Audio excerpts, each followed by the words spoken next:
ଆଜିର ଆମର ଖାଇବାର ଅଛି ମାଛ ମୁଣ୍ଡ, ମାଛ ତରକାରୀ, ମାଛ ଭଜା, ଭାତ, ଡାଲି, ଲଙ୍କା ଲୁଣ। ଆସ ଟିକେ ଖାଇବା। ଲୁଣ ପକେଇଦେ ଟିକେ ଭାତରେ। ଡାଲି ଗୋଳେଇବୁ ନା ଝୋଳ? ଝୋଳ, ମାଛ ଝୋଳ।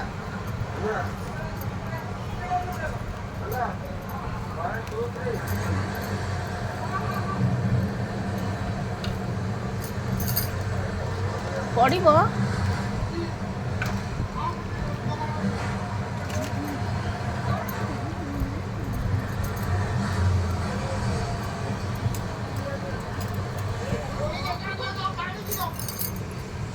ଖା।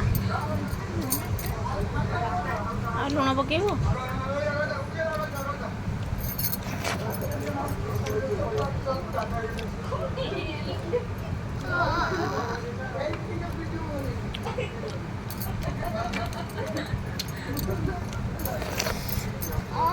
କ'ଣ ହେଲା?